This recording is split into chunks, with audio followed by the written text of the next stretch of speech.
saya suka nak petik apa yang disebut oleh panduan yang diberikan oleh ulama-ulama. Sebab kita UMNO adalah satu parti yang mana golongannya adalah semuanya Islam. Ya. Disebut sebagai dua perkara. Yang disebut kuwatul dan kuwatul al-amin. Kuwatul amin. Kuwatul amin ini disebut sebagai kuat dan juga amanah. Kuat dikategorikan sebagai profesional. Pandai, bijak untuk mengurus. Kuat. Tetapi yang disebut yang kedua itu yang paling penting. Amin. Kalau dia pun orang yang amanah tapi tidak profesional dan tidak kuat untuk mentadbir, untuk menjadi pemimpin, itu juga tidak sempurna. Maka dua perkara ini adalah menjadi asas kepada pemimpin pada hari ini untuk mentadbir. Mereka adalah perlu seorang profesional dan masa yang sama perlu diiringkan dengan disebut sebagai al-amin. Baik, nak kait dengan soal orang muda pada hari ini. Mereka begitu sensitif bila berkaitan dengan soal amanah.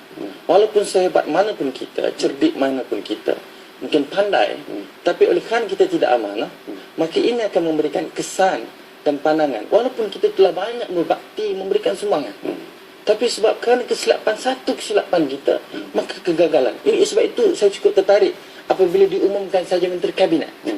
Dalam ucapan Datuk Seri Najib, apabila beliau menyatakan bahawa saya nak mengingatkan kepada semua Menteri Kabinet supaya menjaga diri dan ahli keluarga untuk tidak melakukan kesalahan, kerana ini akan memberikan pandangan yang negatif pada masyarakat, kepada kepimpinan dan juga kepada parti itu sendiri.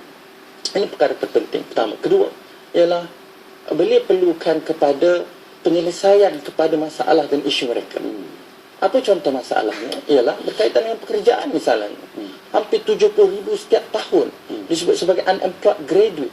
Kajian menunjukkan dari Jabatan Statistik hampir 458,000 unemployed graduate.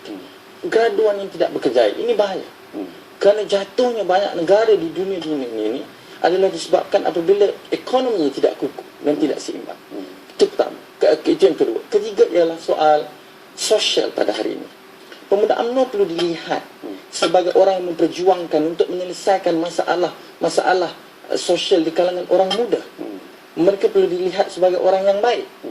Maka orang muda akan bersama dengan mereka. Dan itu yang ketiga. Yang keempat yang paling penting ialah disebut sebagai cuba mencari apa yang diminati oleh orang muda dan cuba berikan kepada mereka. Bukan dia disebut sebagai bukan lagi from top to bottom, tapi bagaimana kita lihat bottom to the top. Maknanya pandangan orang muda perlu duduk bersama dengan mereka.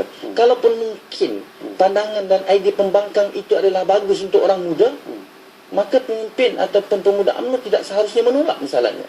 Saya terlibat dalam persidangan meja bulat PTPTN yang dianjurkan oleh Pergerakan Pemuda UMNO Malaysia.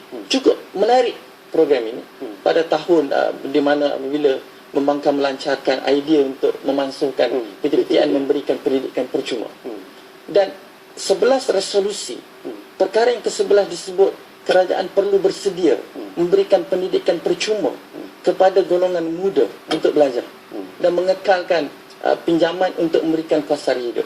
Itu idea yang cukup bagus dan itu dihasilkan dalam persidangan meja bulat UMNO. Persidangan meja bulat PTPTN dianjurkan oleh pemuda UMNO.